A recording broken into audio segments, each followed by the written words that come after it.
Muy bienvenidos. Muchas gracias por la presencia, por todos los que nos acompañan. En primer lugar, muchas gracias, ministra. Muchas gracias, Marilí, líderes, quienes son nuestros grandes aliados hoy día, el Diario Financiero, y a todos nuestros grandes panelistas, a Carolina de los Ríos, a José Luis del Río, a Bernardo, a Tucapel. Muchas gracias por estar acá. Nuestra invitación hoy es para celebrar el Día del Dirigente Sindical.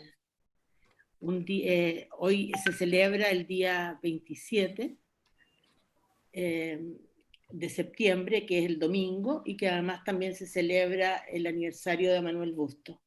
Pero hoy no queremos simplemente apagar una velita de cumpleaños, sino que celebrar la activa participación y la profunda transformación que está viviendo en pandemia el rol del dirigente sindical en nuestro país.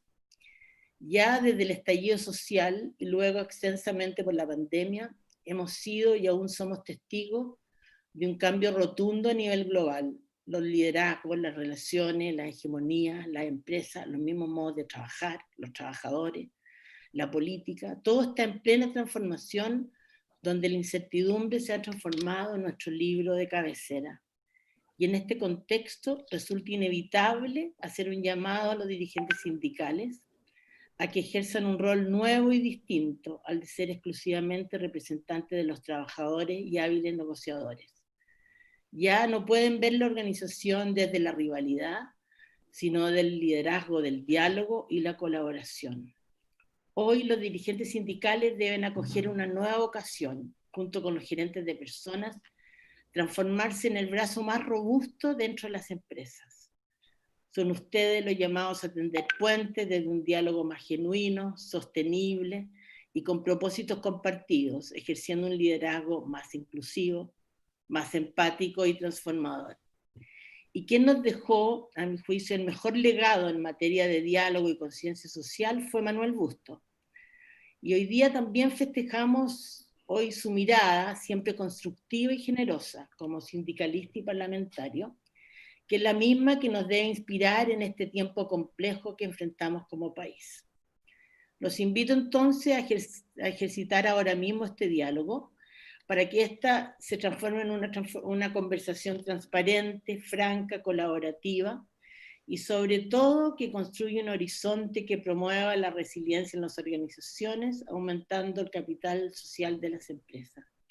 Los dejo con Marilí Liders para que dé inicio a esta conversación. Muchas gracias, María Isabel. Gracias también a todos los panelistas y ministra por su presencia.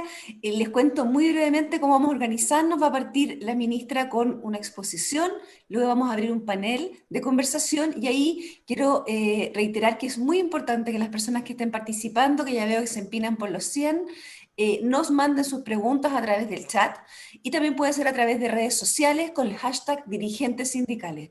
Es muy importante que la segunda parte de la conversación sea ojalá guiada por las preguntas que vengan de quienes nos oyen. Así que bueno, con eso y agradeciendo nuevamente a María Isabel la oportunidad como diario financiero de estar en un tema que nos parece clave, porque si bien las políticas públicas laborales y los temas de la vuelta al retorno a la empresa son temas importantes, creemos que siempre es relevante ver el tema interno, cómo está articulando eso al interior y creo que hoy día es una súper oportunidad. Así que sin más, le dejo con ustedes a la ministra del Trabajo y Previsión Social, María José Saldívar. Ministra.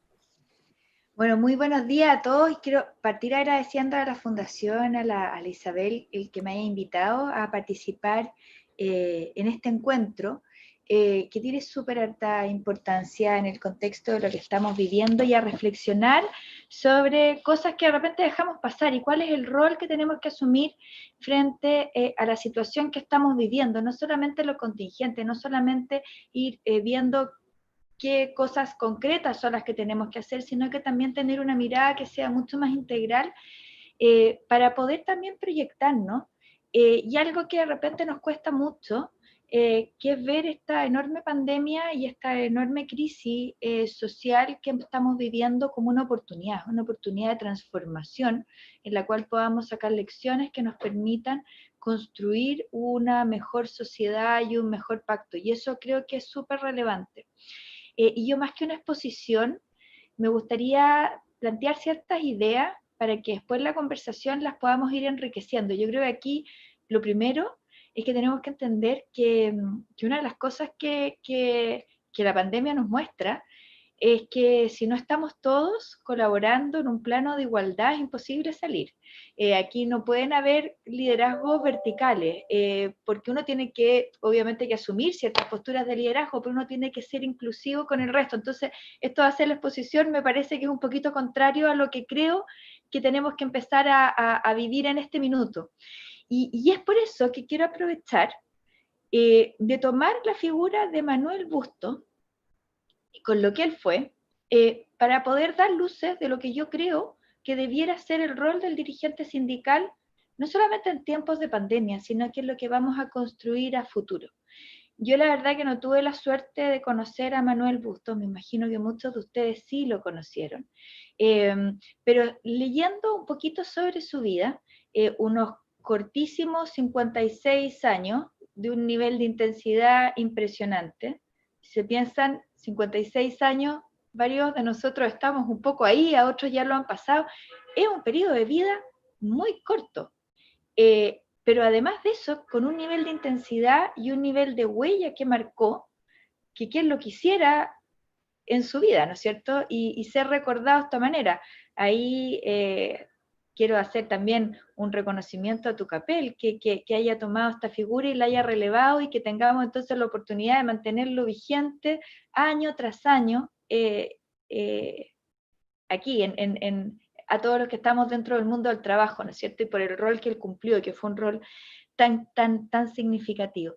Y este hombre, que fue un hombre absolutamente de esfuerzo, que fue un hombre que nace y se desarrolla la mayor parte de su vida en un centro rural, que luego sigue su carrera en servicio militar cuando viene a Santiago, que vive con padres adoptivos en la faena agrícola, o sea, todo un contexto que uno podría decir de mucho esfuerzo, llega a ser el gran dirigente sindical que nosotros hoy día conocemos, con las características que tiene. Y eso entonces de partida nos muestra que hay un tema de formación que es fundamental. A mí una de las cosas que me llamó mucho la atención, por ejemplo, cuando leía de su historia, fue que él tuvo una formación que fue no solamente en la práctica, sino que también intelectual. Durante los periodos en los que estuvo detenido durante la dictadura, por ejemplo, él se siguió preparando y había muchas personas interesadas en prepararlo, iban al lugar de reclusión, que me pareció algo increíble, a prepararlo y a entregarle talleres, e irse formando.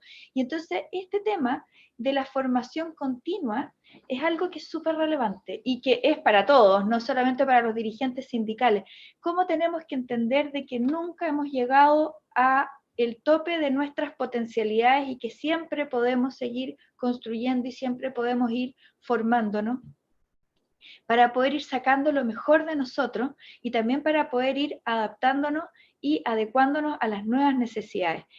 Creo que ese es un punto que es importantísimo, el de la preparación. Nosotros necesitamos tener dirigentes sindicales que estén muy preparados, que manejen todo tipo de temas, que no le tengan susto a ninguno, para poder tener realmente una interacción que sea muchísimo más horizontal, tal como lo planteé antes. Y lo mismo respecto del resto de los actores, porque solamente cuando uno logra tener este nivel de conversación en horizontalidad, uno puede ir avanzando de una manera que es diferente. Entonces, yo creo que este tema de la horizontalidad, de la preparación, del no haberse dejado nunca estar, es un tema que yo considero que es súper relevante y que la figura de Manuel Bustos lo muestra.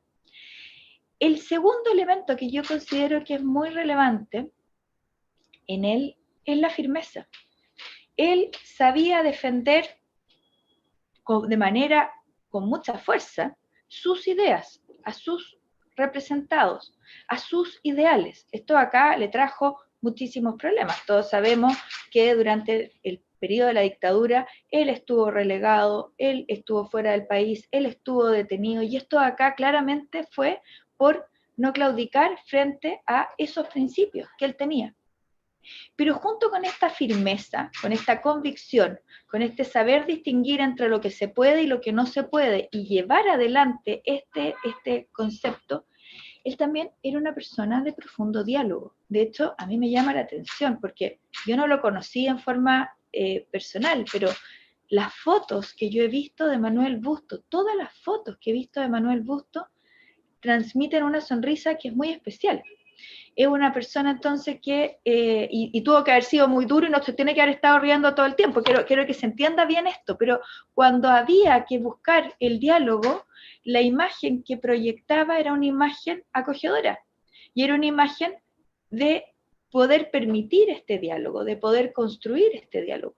Y esto es súper difícil, porque normalmente las personas, cuando nos enamoramos de nuestras propias ideas o nuestras propias convicciones, nos cuesta mucho poder aceptar la postura del otro.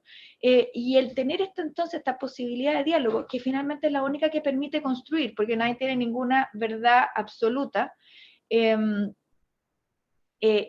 gran don, y que ojalá lo tuviésemos todos, ¿no es cierto?, para poder seguir construyendo, porque claramente algo que está reflejado hoy en día es que hubo ciertos modelos o ciertas formas de hacer las cosas que se agotaron y se estancaron, y tenemos que buscar nuevos mecanismos. Pero ese nuevo mecanismo no puede ser bajo la imposición de ninguno, sino que tiene que ser construido por el diálogo, porque cuando las cosas se imponen, y ya lo hemos visto, por más que haya una mayoría circunstancial en algún minuto, viene entonces, cuando esa mayoría deja de ser válida, la necesidad de votarla.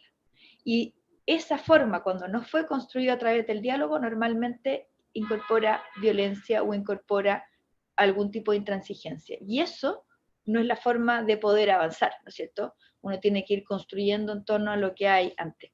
Y por lo tanto, quiero también destacar este rol o esta característica del dirigente sindical en torno a lo que es el diálogo, que creo que es algo fundamental y que quiero insistir, no solamente es algo que deban tener los dirigentes sindicales, sino que tenemos que tener absolutamente todas las personas. Es algo que es bien relevante.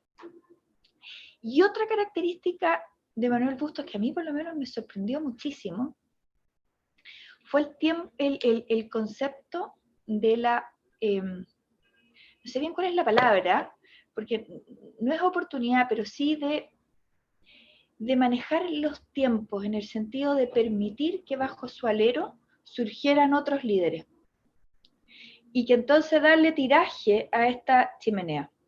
Y al permitir eso, el también saber hasta cuándo tenía que estar en un determinado lugar y no perpetuarse en un determinado rol.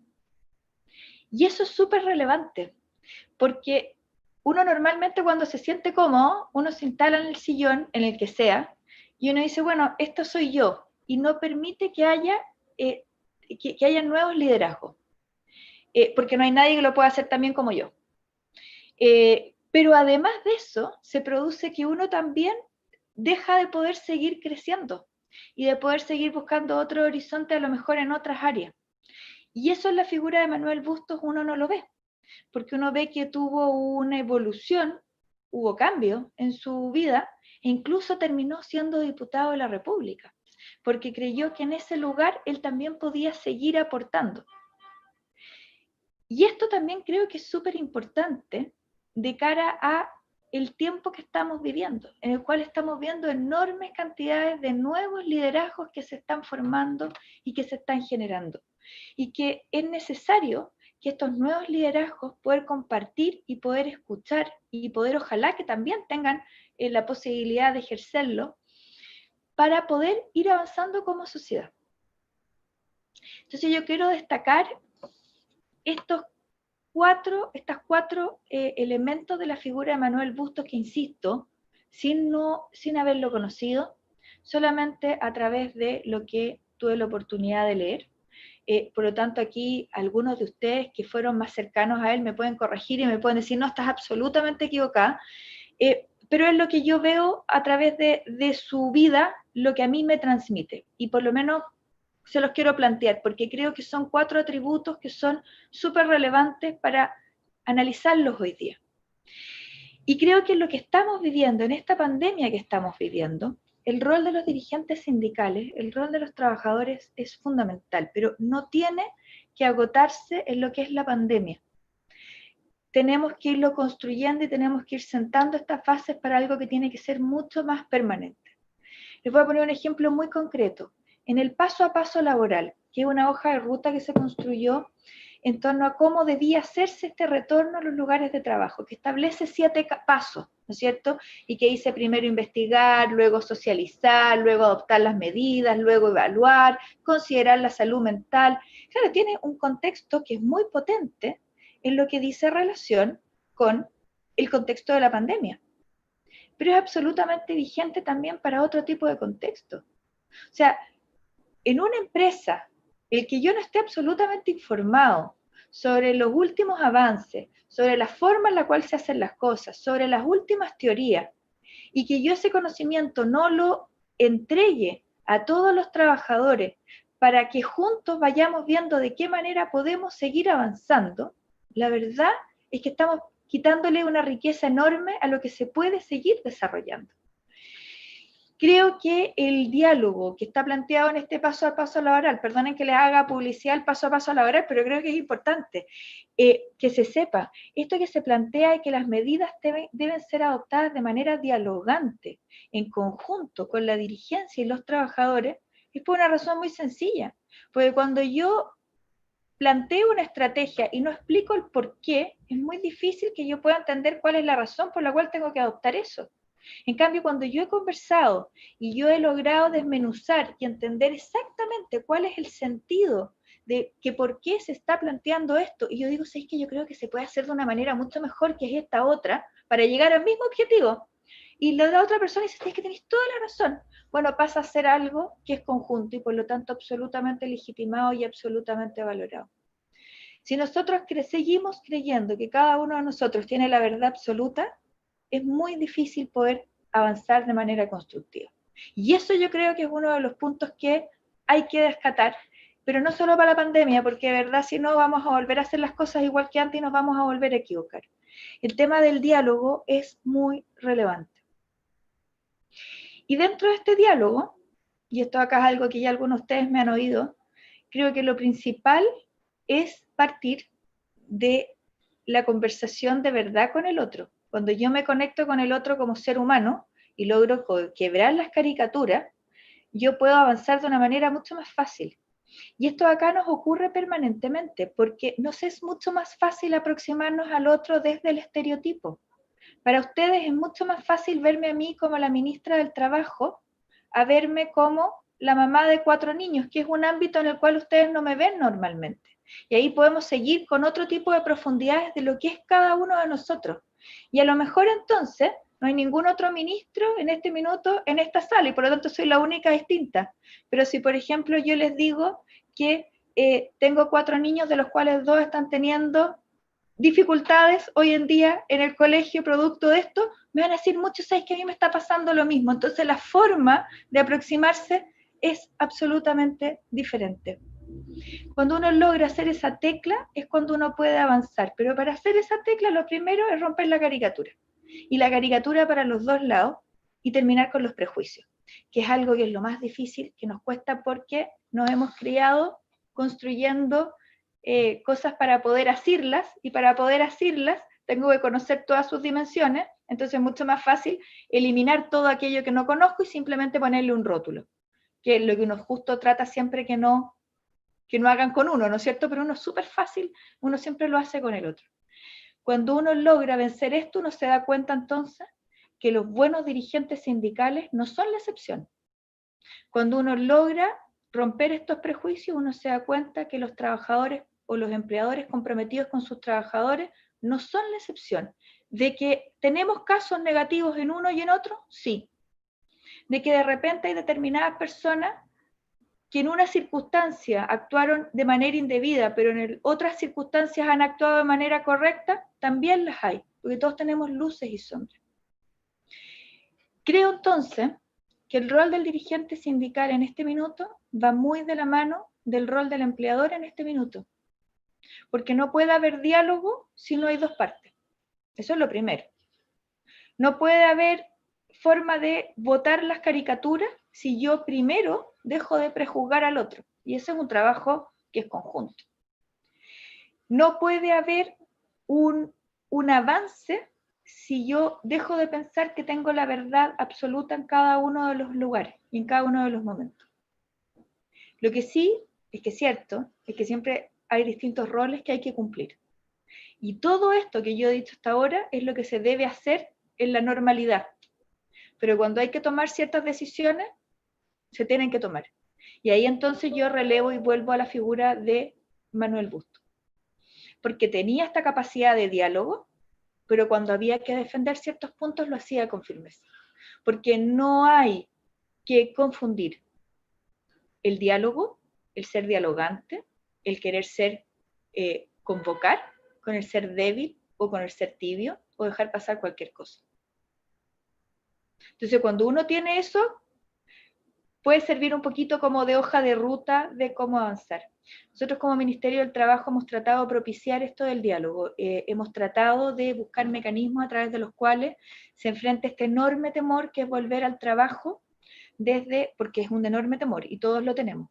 De que voy a contagiar a mi familia, de que me puedo contagiar yo, de que si no vuelvo puedo perder mi pega, de que la situación económica va a ser difícil. Todos esos enormes temores los estamos viviendo. Nosotros como Ministerio del Trabajo hemos querido entregar ciertos mecanismos para dar certeza, pero estos mecanismos están basados en estos principios que son los que yo les he estado comentando, además de otro tipo de medidas, de reglas, de rayado, que han tenido que ver con la ley de protección al empleo, que tiene que ver con la ley de crianza protegida, que tiene que ver con la ley de teletrabajo, que tiene que ver con los subsidios que el presidente está próximo a anunciar. Pero en todas estas cosas, si no hay un diálogo veraz desde dentro, la verdad es que terminan siendo medidas externas que se implementan, pero que no tienen sentido. Así que esto yo creo que puede servir un poquito para abrir la discusión y conversar.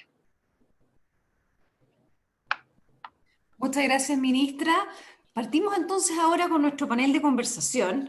Voy a partir presentándolos. Carolina de los Ríos, ella es dirigente sindical, ya tiene más de 20 años de experiencia en el área logística y operaciones, en el departamento de mantención e instalación. Es presidenta de un sindicato de hace 7 años. Bienvenida, Carolina.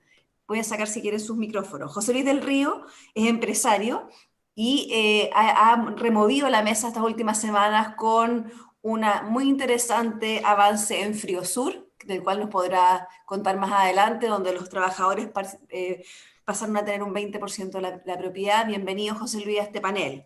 Está también con nosotros Tucamel Jiménez, diputado integrante de la Comisión Laboral, quien es ingeniero de ejecución eléctrico de profesión y se ha dedicado a la política en los últimos años. Está también con nosotros Bernardo Larraín. Bienvenido, Bernardo, que es el presidente de la SOFOFA y que tiene amplios nexos en el mundo empresarial. Así que bienvenidos a todos. Gracias por estar con nosotros. Me gustaría partir con una pregunta, Carolina. La ministra enfatizó, basada en el ejemplo de Manuel Bustos, pero también en otros ejemplos, la necesidad de una formación permanente, la necesidad de seguir adquiriendo nuevas competencias para ejercer el rol de dirigente sindical. Yo te quería preguntar cuáles son las últimas, qué cosas nuevas hoy día un dirigente sindical debe estar mirando en materia de formación, temas que han ido surgiendo en el último tiempo y que probablemente hace unos años no eran relevantes. Hola, buenos días. Bueno, primero que nada agradecer, ¿no es cierto?, esta invitación que nos hace la Fundación Carlos Vidal Espantoso, agradecer a María Isabel y a todos los panelistas que hoy están acá con nosotros. Respecto a tu pregunta, Marilis, solo comentarte que, bueno, en el tiempo que yo ingresé como dirigente sindical, la verdad es que el único ímpetu que tuve para hacerlo fue la voluntad del cambio, ¿ya?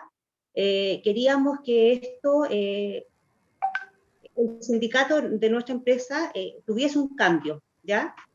Y respecto de lo que tú hablas de estas capacitaciones constantes, yo creo que ahora lo más importante es con esta pandemia, que sin duda nos vino a dar vuelta el mundo, ¿no es verdad? Nos vino a cambiar y a derrotar muchos paradigmas que teníamos y la forma en que estamos trabajando también. Yo creo que lo más importante tiene que ver con el mundo de las tecnologías, porque como hablábamos hace un rato con María Isabel, sin duda que la tecnología, que es un ámbito tan frío, en algún minuto que uno lo ve de manera tan lejana y tan fría, hoy, sin embargo, nos ha venido a acercar a todos, ¿ya? Entonces yo creo que eso uno tiene que irlo repasando siempre, el tema de las tecnologías y poderlas usar de la buena manera como estamos haciendo hoy en día, ponte tú con este webinar, ¿ya? El tema de las capacitaciones, perdón, es un tema que siempre tiene que estar activo, que siempre tiene que ir funcionando, que siempre tenemos que tener conversatorio, eso es muy importante. Yo diría que más que capacitarse en algún plano en general, el tema que a mí me dispone es el conversar, el diálogo. Yo creo que el diálogo con las distintas áreas de una empresa en particular y con el distinto mundo sindical de fuera, los distintos empresarios también que hay fuera, eso para mí es súper relevante, María. Ahora me gustaría irme con esa última frase a preguntarle a Bernardo y a José Luis del Río, que tienen en el fondo experiencia desde la empresa. ¿Qué nuevas formas de diálogo? ¿Cómo se estructura este nuevo diálogo? Porque me imagino que ha cambiado y que además debería evolucionar hacia más diálogo. ¿Cómo están ustedes viendo? Parto quizá por José Luis y luego por Bernardo. ¿Cómo se estructura un diálogo como el que pedía la ministra? Un diálogo más profundo y además un diálogo el que se avance y que vaya más allá de las negociaciones puntuales, colectivas cada cierto tiempo. Está sin audio, José Luis. Está sin audio. Ahí. Seguimos sin audio. A ver. Ahí. Ahora sí. Ahí estamos, ya. Oye, muchas gracias. Gracias primero también es un honor para mí que me conviene a este diálogo, la Fundación y Diario Financiero, estar con la ministra, a quien aprecio mucho, conocí mucho a su padre, yo que era senador por la región donde está Fridosur. Me tocó conocer mucho a los senadores de allá. Si no le importa, no contestarte primero, solo quiero partir por algo que me parece muy importante, lo que acaba de hablar la ministra, la figura de Manuel Busto. Yo, María José, sí tuve el privilegio de conocerlo. Y quiero dar un testimonio personal, se me ocurrió cuando me contaron que esta reunión era por homenaje a la muerte de él, al aniversario de la muerte de él. Fíjate que por ahí, por el año 84, 85, en plena época muy dura de la dictadura militar, hubo un grupo de personas organizado por la iglesia, no sé si todos conocen al padre Alfonso Baeza, de quien yo era muy amigo, cura maravilloso, bueno, él estaba a cargo de la vicaría de la pastoral obrera. Y a él se le ocurrió una idea brillante, creo yo.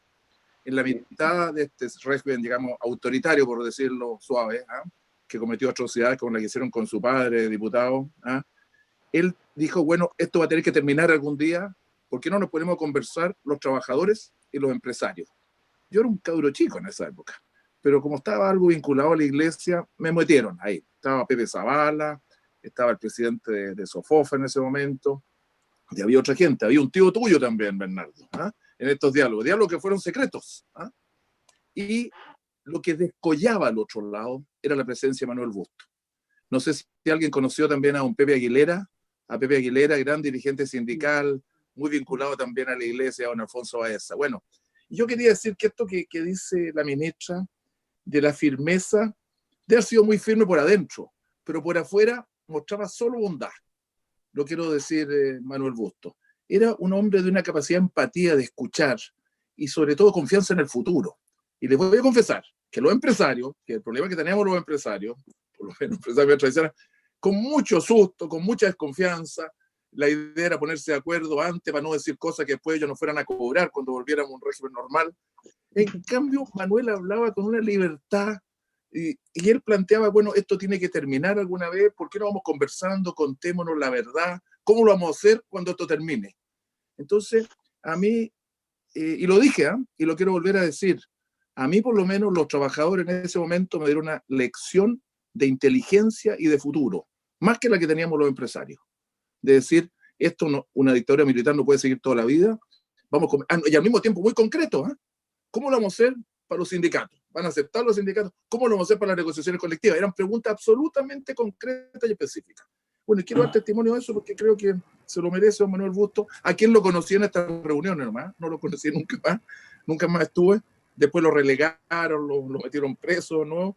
Pero era una capacidad de diálogo impresionante, quería decir eso. Bueno, ahora a tu pregunta, Marilyn, dices que ahora hay que tener más diálogo. Yo, perdona que discrepe, creo que el diálogo hay que tenerlo siempre. Diálogos como el que tuvimos en plena dictadura ahí para ver cómo volvíamos a recuperar una democracia donde las empresas iban a tener que funcionar, los trabajadores iban a tener que operar y ser representados, y los empresarios y los ejecutivos también. El diálogo es una necesidad permanente, como ha dicho la ministra. Me encanta el discurso de la ministra, lo que acaba de plantearnos. Y para dialogar hay que partir por una actitud. Ustedes dicen muy bien que los dirigentes sindicales tienen que formarse. Y si me permiten, perdona que sea medio contestatario, creo que los empresarios y los ejecutivos tienen que formarse también. Y formarse a tener capacidad de diálogo, a entender que los trabajadores muchas veces tienen razón, más que nosotros, y que para eso hay que ponerse en forma horizontal, como dice la ministra, a conversar y aprender. Y bueno, y uno aprende y conoce al otro conversando. Es como lo que decía Antonio Machado, se hace camino al andar. Si uno no conversa, ¿cómo va a llegar y a quitarse los prejuicios, los estereotipos que tenemos unos de otros? Por lo tanto, yo creo que la necesidad de diálogo es permanente. Eso. Perfecto. Bernardo, la pregunta ahí, dos preguntas, me tomo de la de José Luis, y la pregunta, ¿sigue siendo este empresariado asustado y desconfiado o tú ves un gran avance con respecto al diálogo como en el ejemplo que nos han dado? También tengo una pregunta del público, de Marcelo, que nos dice en el mismo sentido. ¿Está realmente el otro lado en una parada de escuchar y de dialogar? Bueno, primero gracias Marily por la pregunta, agradecer a la Fundación Carlos Vial, que hace mucho por el diálogo entre la empresa y los dirigentes sindicales y los trabajadores. Saludar en el Día del Dirigente Sindical, el día domingo, a todos los dirigentes sindicales, en la persona de Carolina, en la persona también de dos personas que no están con nosotros, como Manuel Bustos, de quien han hablado mucho y comparto toda esa mirada, como Tucapel Jiménez, ¿no es cierto? Y también muchos dirigentes sindicales que veo que están por el chat, y veo a Diego Olivares, en fin, saludarlos, abrazarlos y en este día tan importante. Mira, a la pregunta, yo creo que el diálogo, como dice José Luis, siempre es importante, y en ese diálogo se requieren dos partes, y ambas partes tienen que estar con esa disposición y con esa formación. Eso lo comparto 100%. Ahora, ¿dónde se hace la diferencia? Yo creo que la diferencia se hace cuando esto se sistematiza, cuando esto se institucionaliza, cuando no pasa por la buena voluntad del gerente de persona, y tampoco, o bien por la buena voluntad de los dirigentes sindicales, sino que se generan espacios sistemáticos frecuentes, institucionalizados de diálogo. Un espacio sistemático frecuente es, ¿no es cierto?, la conversación en el contexto de una negociación sindical. Yo creo que hay que generar muchos más espacios de diálogo, no solo sobre las materias que normalmente se trata en la negociación sindical, sino que con agenda mucho más abierta. Se puede preestablecer agenda, se puede en el fondo, por ejemplo, que un capítulo de la agenda sea, ¿no es cierto?, los desafíos de la empresa, la estrategia de la empresa. Bernardo, perdón, solamente para complementar, hay personas porque nos están preguntando, nos dicen que muchas veces la relación sindical es muy fluida y muy cercana con el área de recursos humanos. Sin embargo, este diálogo requeriría que otras áreas de la empresa sistematicen también este diálogo. Bueno, yo creo que la otra vez estábamos en una reunión con José Luis y hablaba de tres patas, ¿no es cierto? La pata de la administración, por así decirlo, la pata, ¿no es cierto?, de los trabajadores y la pata también de los accionistas. Ahora, lamentablemente esas tres patas son muy diversas y en el fondo tampoco hay que simplificar que cada una de estas patas esté perfectamente representada, por ejemplo, en el caso de la administración por el gerente de recursos humanos, en el caso de los trabajadores por el dirigente sindical, y en el caso de la empresa, del accionista, por ejemplo, por el accionista controlador. Estas tres patas tienen mucha diversidad dentro. Yo creo que un desafío del diálogo y un desafío de los dirigentes sindicales, de los gerentes de empresa, es cómo lograr esa representación en circunstancias y aquí voy a hablar de cosas que quizá son polémicas, digamos, porque todos tenemos un diagnóstico distinto por qué ocurre así, pero es una realidad objetiva que en distintas partes del mundo, y en Chile no es una excepción, hay menor sindicalización. Hay muchas personas que no están sindicalizadas. Quizás en empresas grandes hay un mayor porcentaje de sindicalización. En las empresas que yo estoy, en general, hay mucha sindicalización. Pero hay una realidad diversa de empresas, tanto pequeñas, medianas, como las nuevas empresas grandes, por ejemplo, empresas tecnológicas, etcétera, donde los trabajadores optan por distintas formas de representación. Y yo honestamente creo que eso no se debe a una práctica antisindical de esas empresas, sino que simplemente hay una mucho mayor libertad y hay una mucha mayor diversidad de formas que los trabajadores decidan representarse. Entonces, ese dirigente sindical, ese gerente tiene que también sopesar esa realidad objetiva. O sea, no podemos presumir que el diálogo hay que reconstruirlo como se ocurrió, ¿no es cierto?, en los 80, como comentaba José Luis, en los 90. También ocurre una cosa que si uno sube el diálogo desde la realidad de la empresa hacia la realidad del mundo empresarial o del mundo sindical, bueno, nuevamente se produce la misma situación. O sea, yo nunca he presumido como SUFOFA ser una representación perfecta de todo el mundo empresarial. Y creo que tampoco deben hacerlo, por ejemplo, las grandes centrales de trabajadores, que sean una representación perfecta de la diversidad de mundos sindicales que hay en el país. Entonces, el gran desafío del diálogo es cómo se institucionaliza, cómo se le incorporan temas que no son los propios de una negociación colectiva, y tercero, cómo se logra esa representación en un mundo tan diverso, y no podemos cerrar los ojos frente a esa diversidad, y no podemos cerrar los ojos tampoco frente a la incorporación de tecnología. O sea, de repente yo veo que se trata de restablecer diálogo con la misma cáscara que teníamos hace 10 años, hace 20 años, hace 30 años. Claro, que eso no, Y eso no es real, porque insisto, hay mucha diversidad en estas tres patas. Los accionistas no son solamente el controlador. En una empresa pueden haber inversionistas de un fondo de pensiones canadiense o de un fondo de pensiones chileno que están pidiéndole a la empresa que le genere una por así decirlo, esta es la vilipendiada palabra, rentabilidad o lucro. Bueno, ese pensionado canadiense, ese pensionado chileno, ese pensionado de Hong Kong que puede estar invirtiendo en la empresa, le está pidiendo en el fondo con total legitimidad que a su ahorro tenga una cierta, en el largo plazo por supuesto, obviamente incorporando el interés de todos los grupos de interés, genere una cierta rentabilidad. Y esa vilipendiada palabra es lo que pide ese pensionado. Y le pide a la administración, en el fondo, que le entregue eso. Entonces, muchas veces se piensa que el accionista es el señor visible, que es el controlador y que poco menos que puede hacer lo que quiera en la empresa. Y que cómo es posible que no haga más y más y más. Yo creo que podemos hacer mucho más. Pero la realidad del concepto de accionista es muy diversa, así como lo es la realidad del concepto del trabajo y como lo es la realidad del concepto de la administración. La administración siempre se habla del gerente de personas. Pero muchas veces hablando con dirigentes sindicales, yo veo en el fondo que hay mucho más dificultad en un estamento que es muy relevante, que es el jefe directo, los mandos medios, digamos. Eso es muy relevante, entonces tampoco se puede en el fondo presumir que el diálogo tiene que ser entre el gerente de persona y el dirigente sindical. Ojalá que esto tenga capilaridad, que cada jefatura tenga esa capacidad, esa disposición, esa voluntad de diálogo. Porque si nos sentamos en un representante de cada una de las tres patas, creo que no estamos reconociendo la complejidad de la empresa actual. Me gustaría, diputado Jiménez, que usted nos comentara esta alternativa, porque básicamente hay una tensión entre si debería ser mejorarse la sindicalidad y ser a través de ella el diálogo, o como plantea Bernardo, que la idea es que el diálogo sea de diferentes maneras, con diferentes estamentos y con diferentes tipos de representados. Cuénteme usted cómo lo ve. Hola, buenos días, agradecer la invitación a la Fundación Carlos Vial, saludar a Bernardo Larraín, a José Luis del Río, a la ministra, al Diario Financiero y a través de Carolina del Río, como decía Bernardo, saludar a todos los dirigentes sindicales que cumplen una tremenda labor primordial, ¿no es cierto?, y muy importante en el país. Yo voy a, si me dan un poquito para contar una anécdota, porque se habló de Manuel Busto, yo quiero hacer un recuerdo, yo lo conocí de chico, yo la verdad que no participaba mucho en la actividad de mi padre, pero lo veía a él y lo que me llamaba la atención es que lo veía muy joven. Yo tenía, no sé, pues 16 años y él debe haber tenido 25, pero lo veía muy joven y con una personalidad, pero mi papá debe haber tenido con mi papá una diferencia de 20, 25 años. Entonces a él lo veía muy joven, pero muy empoderado en su cargo y con una personalidad, pero así que llegaba a provocar mucha atención. Y me recuerdo otra anécdota que con mi papá yo tenía poco tiempo para estar con él, entonces yo siempre lo esperaba los sábados, y para ir al estadio, yo soy colocolino, mi papá fanático Colo-Colo, y lo único que queríamos ver el partido y ir al estadio.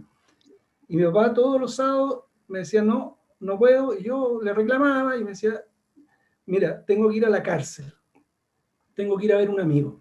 Y era todo, pues yo no sé cuánto tiempo estuvo preso Manuel Busto, pero tiene que haber sido muchos meses, porque era todos los sábados. Entonces al final yo le insistía, y él una vez me dijo que algo que me quedó para el recuerdo, me dijo, mira, nunca hay que abandonar a los amigos, menos cuando estén enfermos o estén en la cárcel.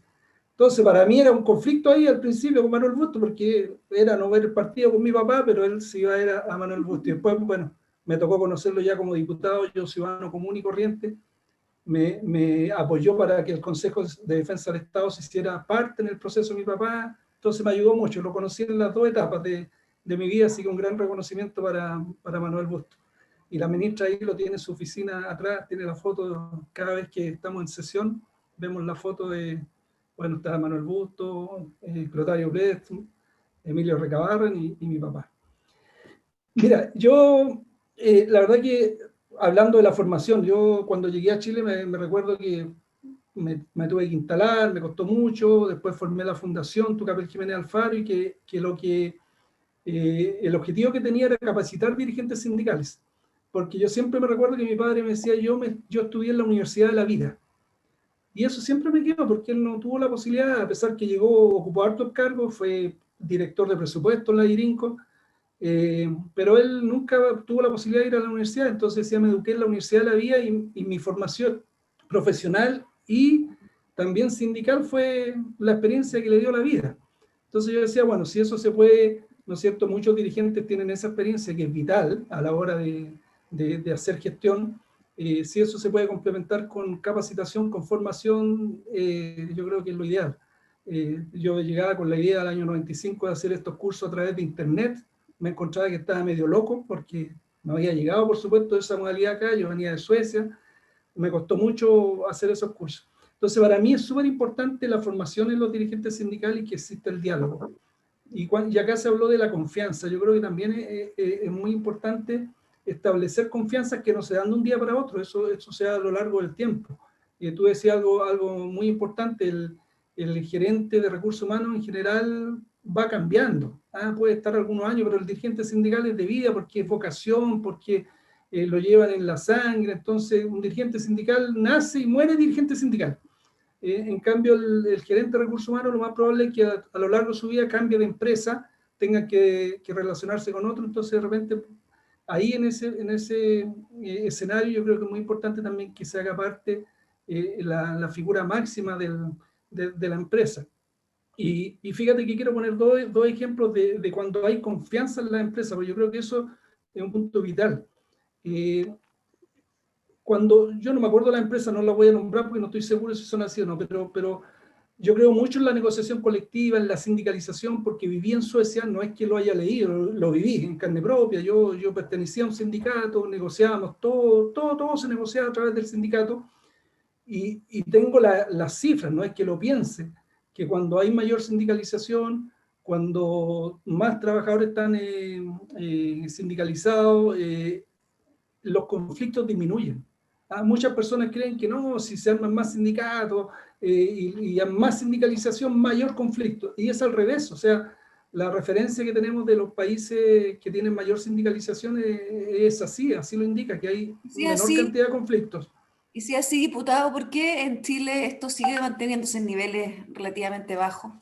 Porque fíjate, yo creo que hay una explicación bien clara. En la dictadura se dejó una reforma laboral que minimizó al máximo los sindicatos. Se instaló la figura de los grupos negociadores, que al final a algunos les puede parecer bien o no, pero un grupo negociador lo que hace es que negocia, consigue algunas cosas y después desaparece. Nadie se hace cargo de que se vayan cumpliendo en el tiempo, todo es muy diferente a un sindicato.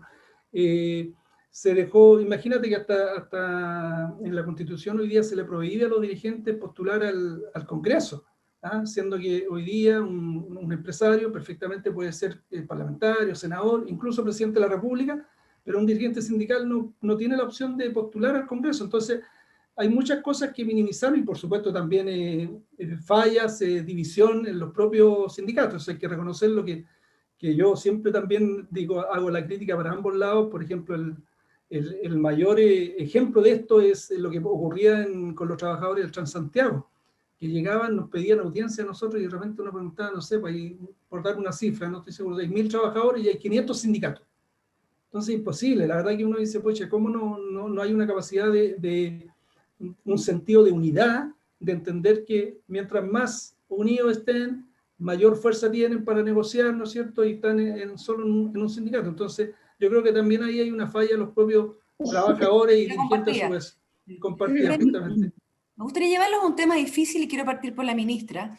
Según un estudio que hizo la Fundación Carlos Vial Espantosa, el impacto de los dirigentes sindicales en esta pandemia ha sido muy positivo. Un 77% sostienen que han podido expresar sus puntos de vista, un 61% dicen que la empresa escuchó y adoptó estas peticiones, y si uno revisa el estudio, que es un estudio bastante profundo, se da cuenta de que en este periodo de pandemia ha funcionado muy bien la relación entre los dirigentes sindicales y la empresa, han estado trabajando muy juntos. Hay un porcentaje muy bajito que siente que no ha tenido nada que ver en cómo la empresa ha enfrentado la pandemia. Sin embargo, vienen tiempos diferentes, vienen tiempos donde probablemente vamos a ver un aumento de los despidos, si es que se cumple lo que las encuestas que se han hecho hasta ahora. Una vez que termine la protección del empleo, probablemente va a venir un periodo más duro con respecto a los despidos. ¿Cómo va a ser ese diálogo y qué tan preparados están internamente estas fuerzas para asumir esos shocks, ministra? A ver, yo creo que justamente lo que trataba yo de plantear es que lo que hemos vivido producto de esta pandemia, de esta crisis, tiene que ojalá proyectarse en el tiempo, ¿no es cierto? Y tenemos que buscar el mecanismo para que esto sea la forma en la cual nosotros nos desarrollemos y sigamos llevando las conversaciones. Cada empresa y cada comunidad humana se organiza y se relaciona de una manera distinta, y por lo tanto no va a haber una sola forma en la cual esto se vaya a dar.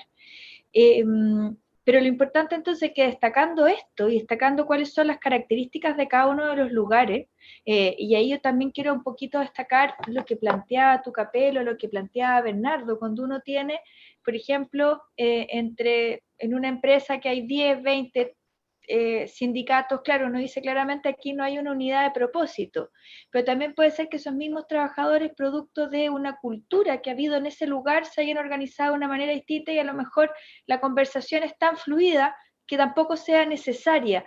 Entonces, uno tampoco puede estigmatizar o plantear cuál es una sola de las medidas, porque va a depender mucho de lo que ocurre al interior de cada lugar de trabajo, cuál es la válida, y creo que no es bueno estar imponiendo determinados modelos por las características de cada uno de los lugares. Uno puede plantear ciertas formas porque han dado resultados, y eso es súper potente, pero también es bueno saber de que hay otras formas en las cuales uno puede dar esta relación. De hecho, a mí me ha tocado, por ejemplo, ver empresas en que los mismos dirigentes o los trabajadores dicen, nosotros y acá me gustó mucho el chat que hablaba que no se tenía que hablar de recursos humanos, sino que una gerencia de personas. Nosotros no necesitamos relacionarnos con esta gerencia intermedia porque directamente lo hacemos con el dueño y los temas los planteamos porque a él le gusta verlos de primera fuente. Y creo que también es otra forma en la cual uno puede llevar esto cuando uno considera que finalmente lo más relevante en cualquier institución son las relaciones interpersonales. Pero entonces cuando también uno tiene una mayor formación y uno entiende mejor qué es lo que está ocurriendo, uno puede llegar también a soluciones que son mucho más consensuadas.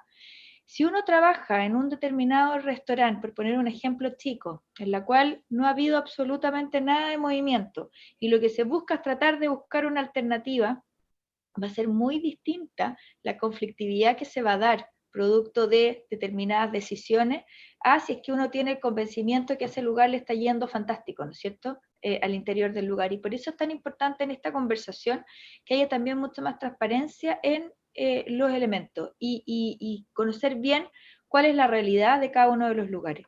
Nosotros, sin embargo, estamos trabajando fuertemente para evitar o tratar de mitigar lo más posible que se dé la solución o que ocurra lo que tú señalas, que es que hay una enorme cantidad de pérdida de puestos de trabajo. Nosotros de alguna manera vimos que durante los meses de julio y agosto fueron los meses más duros y hemos ido viendo cómo se produce una reactivación. Y esta reactivación se puede dar solamente si es que este paso a paso laboral se cumple de manera correcta, porque lo que no nos podemos permitir es que haya un aumento de casos. O sea, en la medida que nosotros vayamos reincorporando, que las comunas van saliendo a la cuarentena, que los trabajadores vuelvan a sus lugares de trabajo de manera segura, vamos a poder entonces darle la tranquilidad de que no va a tener una vuelta atrás. Y había otra pregunta más en el chat, que qué pasaba con el paso a paso laboral, que por qué estaban trampados en el Senado. Yo les quiero contar de que el paso a paso laboral es una medida administrativa que se adoptó, que consta de dos partes. Una es esta hoja de ruta de las 7 etapas y otra es el formulario único de fiscalización que se construyó en conjunto con la Dirección del Trabajo y la Seremi de Salud para que fuera un solo formulario en torno al cual se fiscalizara. Y de alguna manera lo que hicimos fue que lo pusimos a disposición tanto de trabajadores como de empleadores también, para que los empleadores tuvieran las respuestas de la prueba, cosa que cumplieran absolutamente con todo, y los trabajadores nos ayudaran de fiscalizadores, viviendo si en que sus lugares de trabajo se está cumpliendo esto o no, hicieran las denuncias, porque lo que nosotros queremos es proteger la seguridad y salud de los trabajadores. Todo esto está contenido en una página que se llama pasoapasolaboral.cl y que tiene toda esta información de cuáles estas 7 etapas, cuál es este formulario único de fiscalización, fichas particulares por actividades productivas porque tienen bastante diferencia, pero además con toda mucha información sobre preguntas frecuentes, así que lo invito a ver.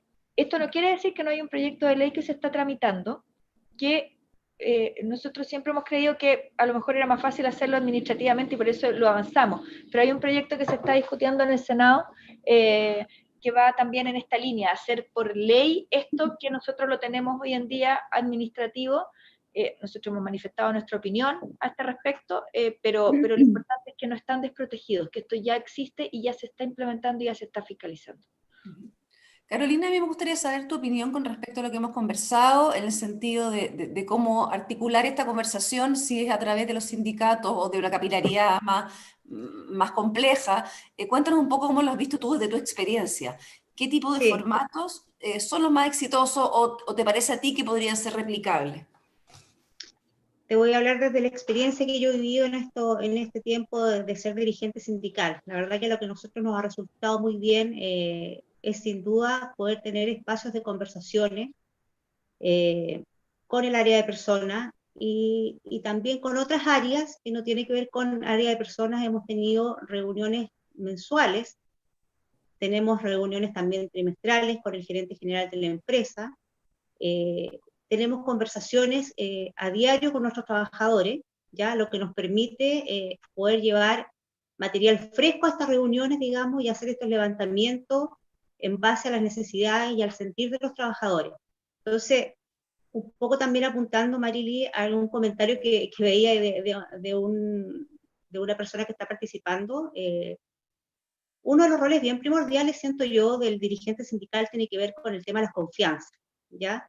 Se habla mucho de no quebrar las confianzas, de mantener confianza siempre en el tiempo. Yo creo que es muy importante para nosotros como dirigentes sindicales nunca perder la confianza de la asamblea, ¿ya? Siento que nosotros nos debemos a la asamblea, nos debemos a ellos, nos debemos a los trabajadores. Y como tal, esa confianza nunca se puede perder ni se puede quebrar. Lo mismo sucede con el área de personas o las áreas que existan dentro de la compañía y esas jefaturas o esos cargos intermedios. Las confianzas deben estar siempre. Y yo creo que cómo se mantiene esa confianza es muy sencillo. Los diálogos tienen que ser transparentes. Los diálogos tienen que ser frontales, de buena manera, de manera respetuosa, escucharnos, porque de repente como uno está enfrente de otro, uno se cierra un poco a la escucha, ¿ya? Y quiere que lo que uno está diciendo es lo que prime, y no escucha al resto. Y en esa escucha, en esa empatía, en esa confiabilidad, uno tiene que buscar mejoras. ¿Mejoras para quiénes? En el caso de nosotros, mejoras para nuestros trabajadores, y también estar siempre en la misma vereda de la empresa, porque finalmente el carro tenemos que tirarlo todo juntos. Aquí no sacamos nada con decir ustedes están allá y nosotros en esta otra vereda, sino que tenemos que ir en un bien comunado. Por eso que es tan importante, sobre todo en este tiempo de pandemia, que nos vino a dejar con los pies hacia arriba y la cabeza hacia abajo, en cierto modo, tener esos diálogos transparentes y sobre todo tratando temas de seguridad hoy día por el tema de la pandemia para nuestros trabajadores, para que ellos se sientan seguros, sobre todo los que están yendo a las instalaciones, porque hay otro porcentaje que está con teletrabajo, ¿no es cierto?, que es una nueva también forma de trabajar y que seguramente va a quedar por mucho tiempo en el tiempo. Yo creo que las empresas se van a ir transformando en este teletrabajo, va a haber mucha gente que va a quedar en forma permanente, a lo mejor con teletrabajo, pero también lo más importante para nosotros como dirigentes ha sido darle la seguridad a los trabajadores que tienen que dirigirse día a día a una instalación, que tienen que salir de sus casas. Yo creo que si nosotros que estamos con teletrabajo tenemos temor, ellos tienen el doble temor que nosotros que estamos desde las casas. El temor a contagiarse, a tomar un metro, a tomar una micro, a tomar un colectivo, al después llegar a sus casas, y eso te va complicando. Entonces, el diálogo siempre tiene que ir en beneficio de todos, de un bien comunado. Por eso que es tan importante, Marily, el trabajo en equipo. El trabajo en equipo tiene que ser algo que no se puede perder nunca, no solo en pandemia, tiene que ser algo que se genere en forma continua y en forma fluida. Ahora, el diálogo... El diálogo también puede llevarse a un nivel superior o una especie de confianza y de alineamiento en casos como lo que pasó en Friosur, José Luis. Ahí, en el fondo, al tener trabajadores en el directorio, se alinean bastante los objetivos. Cuéntenme un poco por qué decidieron hacer eso y si ustedes creen que eso debería poder ser un modelo para otras empresas. A ver, mira, y gracias por la pregunta, ha estado muy en la opinión pública, demasiado, ha causado mucho más interés que el que yo me imaginé, Marily, para ser franco, esto que hemos hecho en esta pequeña empresa regional de Aysén, los gremios empresariales, Bernardo, entre otros, están mucha gente preguntando, viendo, etcétera. Oye, esto es solo producto, yo diría, de lo que decía la ministra, y lo que han dicho varios de ustedes, como ha dicho Bernardo, como ha dicho Tucapel, y también Carolina, es solamente producto de partir conversando. Y si me permiten hacer una pequeña aclaración, Carolina, yo siento que no hay que tirar el carro juntos. La imagen que me gusta más a mí, quizás por estar en la actividad pesquera, es que estamos todos en el mismo bote.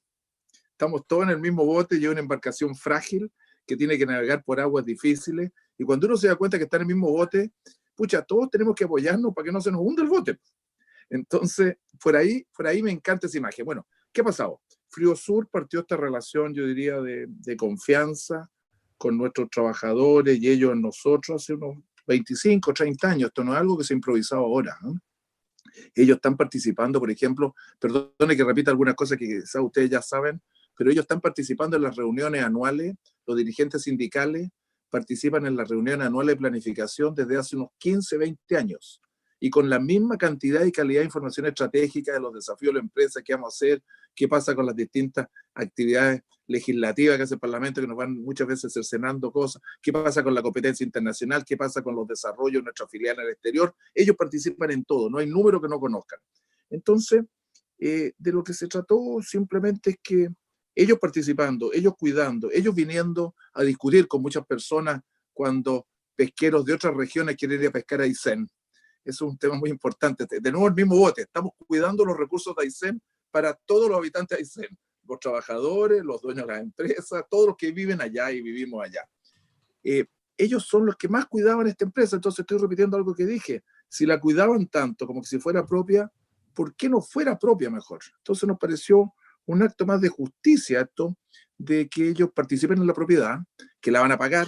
O sea, ellos ya son plenamente dueños con derecho a recibir dividendos, pero la van a pagar con esta suscripción, digamos, la suscripción lo suscribieron, pero con el pago del aumento de capital en 15 años.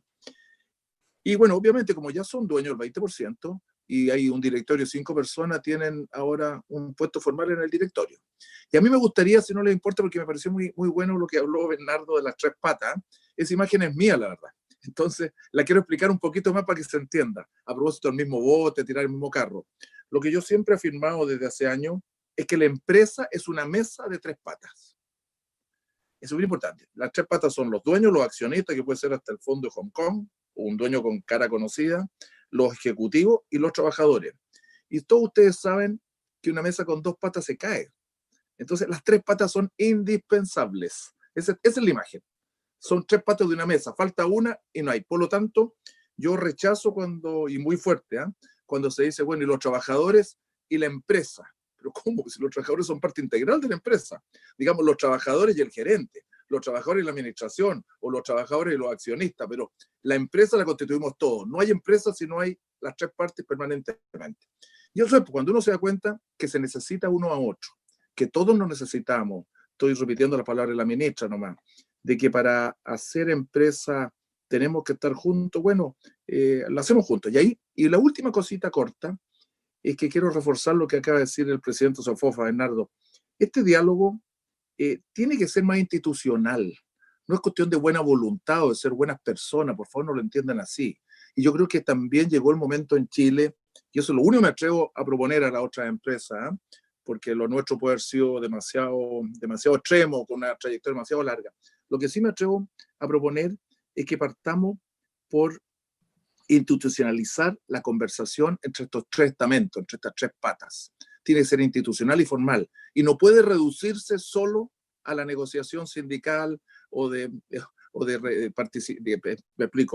reivindicativa y de remuneración y de beneficios sociales cada 2 años. Los trabajadores, yo creo que es muy conveniente y muy bueno para la empresa que participen en todos los problemas fundamentales de la empresa. Hay que aprenderle a los japoneses. Yo aprendí mucho de ellos cuando empecé trabajando con Suzuki hace muchos años atrás. Ellos participan y muchas veces aportan mucho en los problemas de productividad, de calidad, de cómo hacer las cosas mejor, porque ven más cosas que los que ven los gerentes, que muchas veces están demasiado arriba, demasiado lejos. Y ya que estamos hablando de Friosur, no quiero perder la oportunidad, porque sé que nuestros dirigentes nos están oyendo ahora ya en Puerto Chacabuco. El presidente del sindicato Friosur, que hoy día es director de la empresa, sabiendo que se celebrará el Día del Trabajador este domingo, quiso mandarle un saludo a todos los dirigentes sindicales que están oyendo. Dice lo siguiente, palabras de él, que me lo mandó hoy día a las 7:30 de la mañana. Dice: un saludo fraterno a cada uno de los dirigentes que están escuchando este seminario y que hacen posible el mantener su asamblea en estos tiempos difíciles. Instarlos a todos ellos a la búsqueda del diálogo con los empresarios. Miren esta palabra: a revivir el amor y la alegría en nuestras bases para construir la democracia que Chile se merece en este siglo XXI. Te digo, yo escucho a Rubén Leal estas cosas y me quedo, pero como me voy para adentro. ¿Ah? Ojalá pudiéramos hablar nosotros un lenguaje así. Gracias, Rubén. Acaba de ser transmitido esto a todas las personas que están oyendo. Gracias, Rubén. Bernardo, me gustaría tomar las palabras de José Luis, pero también ver en algunas empresas se han logrado estas soluciones, digamos, innovadoras, adelantadas. ¿Qué estás viendo tú a nivel más estructural, más allá de diálogos, que podrían ayudar en profundizar estas tres patas, como mencionó José Luis? Bueno, yo me sumo a lo que dice la ministra, que cada empresa es una realidad diferente. Entonces, cuando uno está sentado en un rol como el de presidente de la SOFOFA, que representa una gran diversidad de empresas, porque tenemos quizás las 170 empresas más grandes de Chile, pero también nuestros gremios regionales, que son 22, representan un mundo pyme, mediano, regional. Entonces, tratamos básicamente de hacer recomendaciones que sean, en el fondo, aplicables a distintas realidades empresariales, o bien poner un conjunto de prácticas que dibujen esa frontera que siempre está subiendo de buenas prácticas empresariales con el objeto de cada empresa, en función de su realidad particular, adopte tal o cual con distintas ponderaciones. Entonces, pero sí creo que hay un elemento común. Yo, por ejemplo, una cosa bien práctica. Yo escucho a Carolina y dice: nos juntamos todos los meses, no solamente con la gerencia de personas, sino que también con jefatura, el gerente general cada 3 meses.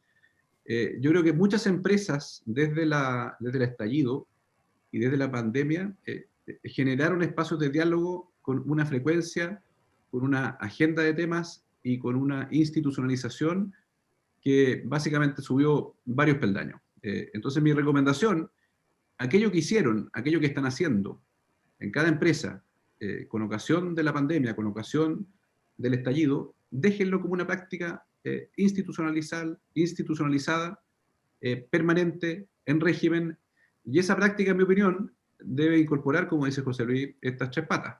Yo soy un firme creyente de que está el mundo de los trabajadores dentro de la empresa, está el mundo de la administración dentro de la empresa, que también son trabajadores, dicho sea paso. Tampoco es bueno separar los gerentes con los trabajadores, porque son ambos igualmente trabajadores, digamos. Y el mundo de los accionistas. Entonces, ahora, ¿qué es lo que es muy importante aquí? Porque en el fondo el pegamento de esta mesa es la confianza. Y la confianza se construye a partir de comprensiones recíprocas del rol del otro.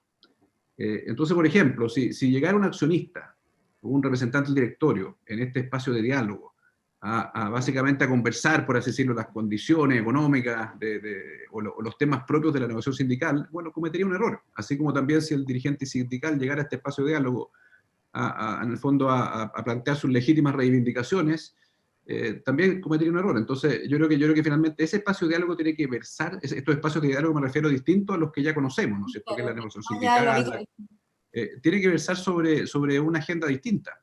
Y para generar confianza, que cada una de las partes sea coherente con esa agenda. O sea, si estamos hablando, por ejemplo, hoy día las empresas hacen trimestralmente, le explican a todos los trabajadores y conversan sobre los resultados de la empresa.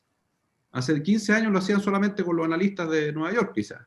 Y era muy impresionante de que no lo hiciéramos con los trabajadores, que es nuestro principal deber, digamos, que estén bien informados de lo que está pasando en la empresa.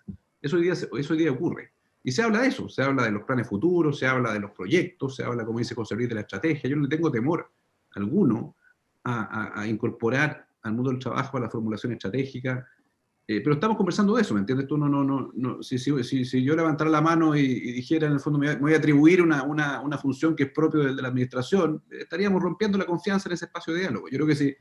Mi punto es el siguiente: hay espacios para los temas propios de una conversación entre administración, como dice José Luis, y dirigentes sindicales, en el espacio de la negociación sindical o de conversaciones individuales de las condiciones económicas del trabajo, del contrato, en fin. Y también hay espacio para conversar una agenda mucho más abierta de temas. Pero mi recomendación es que aquello que están haciendo hoy día por la pandemia, mantenerlo.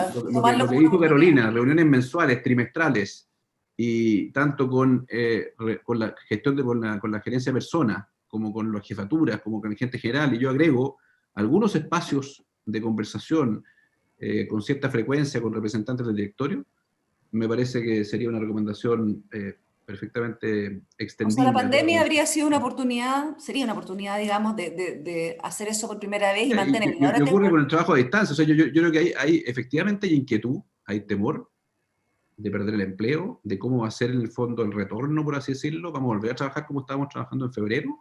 ¿O algunas de estas cosas que hemos experimentado en la pandemia van a permanecer como permanentes? Entonces, el deber de la empresa, de la administración, del directorio, es llenar ese vacío de inquietud con acciones, diciéndole, mire, este esquema que teníamos de trabajo a distancia, hemos aprendido mucho. Hay problemas, hay personas que no lo pueden hacer, pero vamos a ofrecerle a usted un abanico de alternativas, y ahí viene el tema de la flexibilidad y la adaptabilidad, que se adapte a su realidad particular, y esta experiencia que tuvimos, que es como una especie de piloto masivo, aprendemos de él, pero no queremos volver a como trabajábamos en febrero.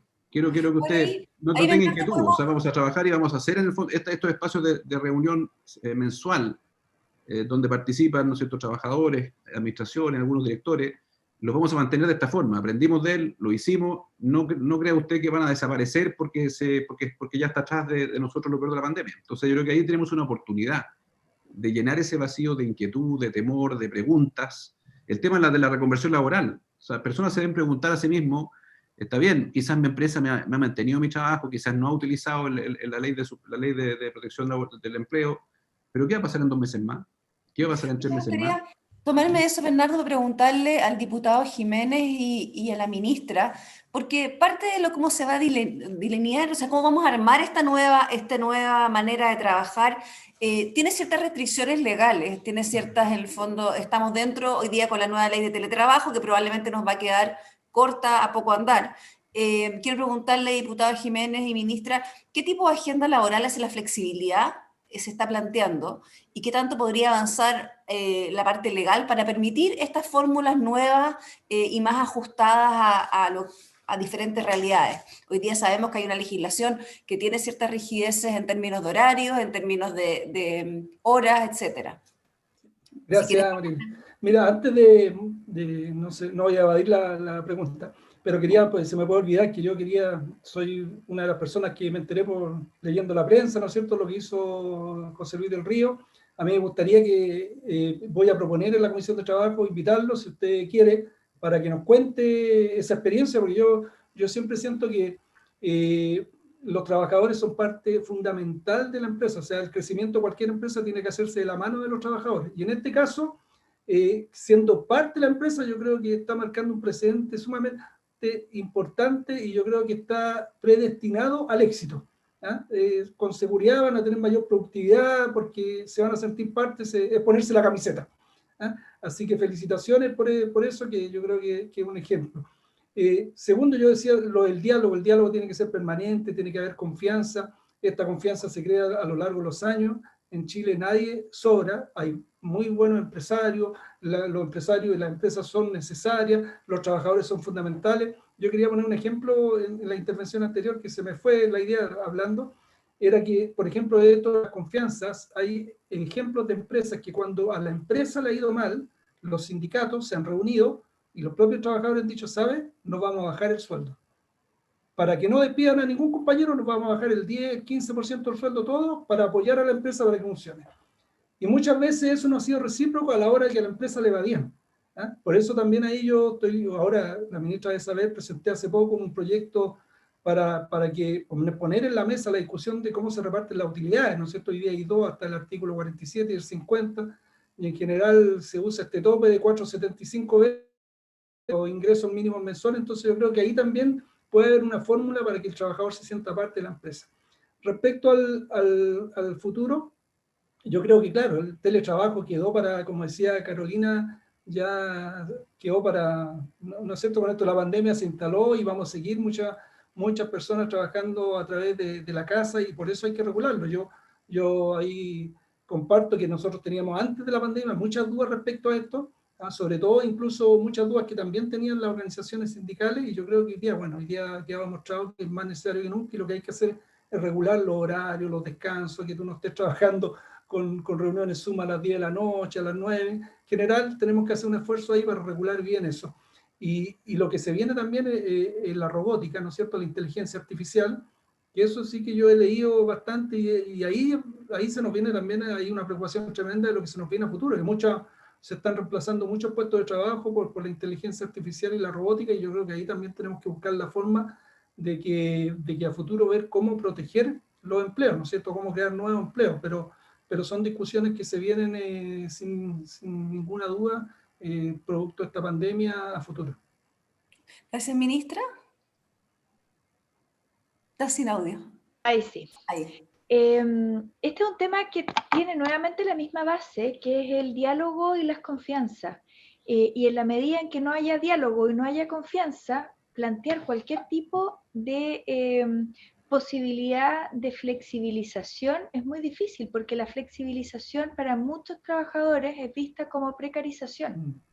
Y eso entonces es un punto que es súper relevante, porque si yo no tengo previamente, un contexto de confianza y de diálogo, en lo cual lo que estamos buscando son medidas para mejorar la calidad de vida de las personas, para buscar mecanismos a través de los cuales, por ejemplo, en el contexto de la pandemia, podamos ser mucho más asertivos en el evitar los contagios. Por ejemplo, una medida tan sencilla que se implica en el sector público y que no está implementada y que no permitía en el sector privado, es el tema de los bloques horarios. Si yo tengo bloque horario, yo tengo un bloque en el cual yo puedo entrar a trabajar, que está entre una hora y otra, y entonces yo automáticamente postergo mi salida o la adelanto según la hora en la que ingresé a trabajar. Esto es una medida que es súper potente para evitar, por ejemplo, las aglomeraciones.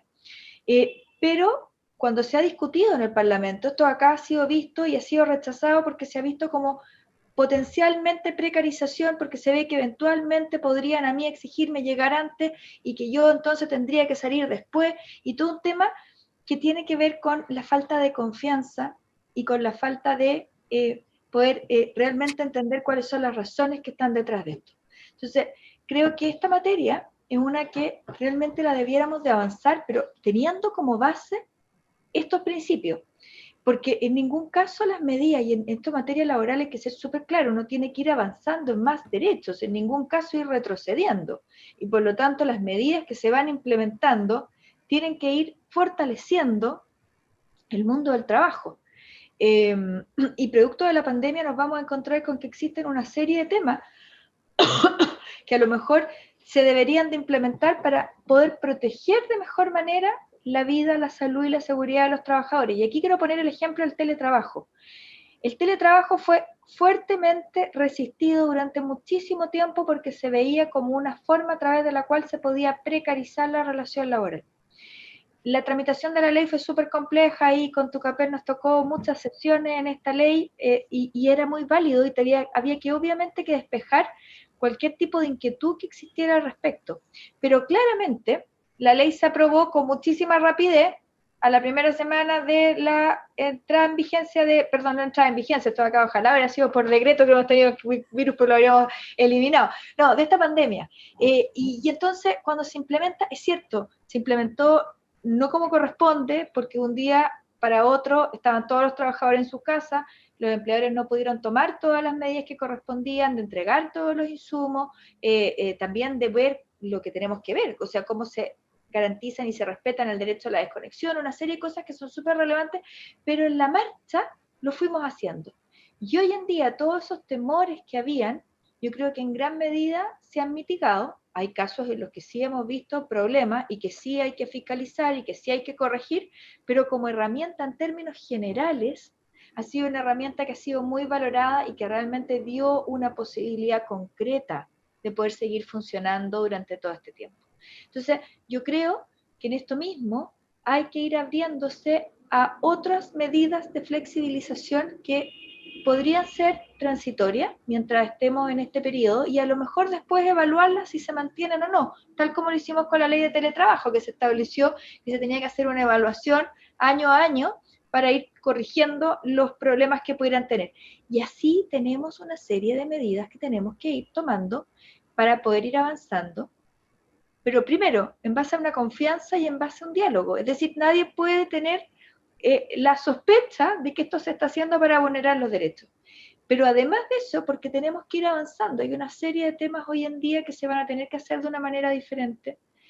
Las jornadas de trabajo se tienen que plantear de una manera distinta. El tema de la corresponsabilidad también es una oportunidad que nos ha dado la pandemia. Ha estado papá y mamá en la casa haciéndose cargo de todos los niños. No podemos volver a dejarle el cargo o el peso de la maternidad exclusivamente a las mujeres. Y entonces en ese sentido hay ciertas cosas que podemos ir avanzando, pero insisto, en base a este diálogo que sea sincero y que sea sin pensar que el otro tiene una agenda oculta. Y después tenemos que ir viendo cómo lo podemos ir implementando, pero para poder hacer cualquier cambio que sea sustantivo y que sea real, tenemos que tener este sustrato primero desarrollado y que la pandemia, nuevamente les digo, yo creo que nos está dando una enorme oportunidad para poder avanzar en temas que antes habrían sido impensados. Yo tengo una última pregunta. Este público de este foro es sumamente activo, de los más activos que he visto en cualquiera de los que me ha tocado moderar. Tenemos muchas preguntas, muchos comentarios, y se los agradezco porque eso lo enriquece la instancia. Sin embargo, tengo una última pregunta para Carolina, que se repitió en varios minutos de la conversación, que tiene que ver con la formación de líderes jóvenes, tiene que ver con la sensación de algunas de las personas que están en nuestro grupo, que dicen que también, por otro lado, en las dirigencias sindicales se necesita renovación, que hay en empresas y en ciertas áreas líderes sindicales durante mucho tiempo y que esto de alguna manera no favorece el recambio y la confianza finalmente. Si te pregunto a ti cómo lo ves tú, esta nueva camada, y si es que efectivamente tiene espacio y la dejan entrar en los sindicatos. ¿Ahí me escuchan? Bueno, en la dirigencia que yo estoy representando hoy en día, tenemos dirigentes jóvenes y yo, que soy la mayor de ellos, digamos, ¿ya? Eso me da una luz a mí de esperanza, porque siento de verdad que hay, a ver cómo explicarlo para que se entienda. Siento que dentro de las asambleas, las cuales uno representa, en la que yo represento en particular, hay personas muy jóvenes y también hay personas muy, muy mayores, ¿ya? Que llevan muchos años trabajando en la empresa. Sin embargo, cuando uno quiere que ellos se interesen por estas materias, no es muy fácil, fíjate, a pesar de que de repente uno dijera, no, ahora la gente tiene más participación, dice más en las asambleas, conversa más en las asambleas, o en las prácticas que tengamos de espacios más pequeños para conversar con cada una de las áreas, pero fíjate que no es tan, por lo menos yo te estoy hablando de mi experiencia, no es tan fácil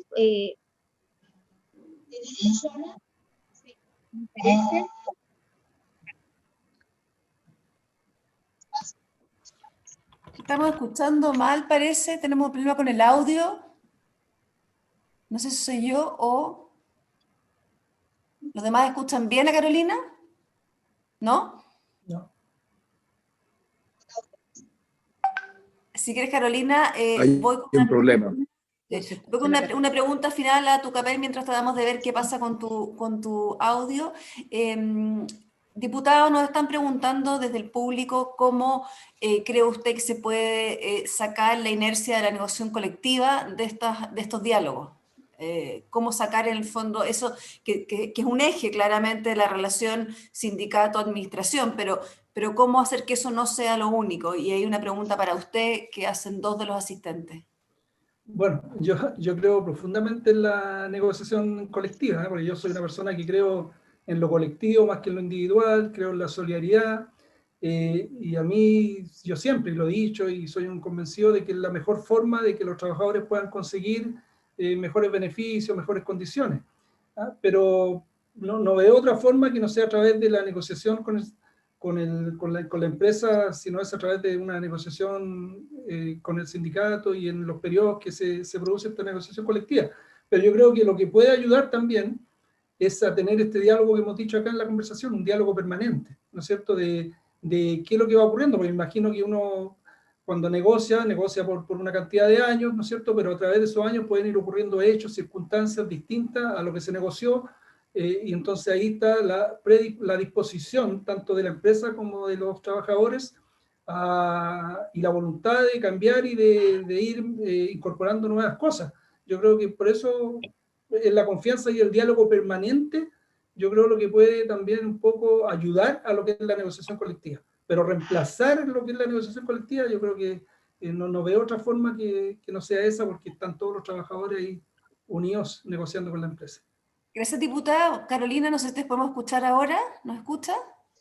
Sí, ahora, perdón, sí, quedé a medias con la intervención. Que hay una dificultad en entusiasmar a gente joven para que siga en el fondo siendo dirigente sindical y se forme y avance en eso.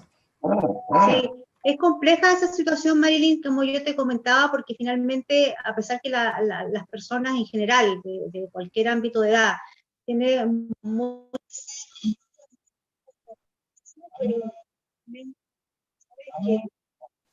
involucrado en esta participación.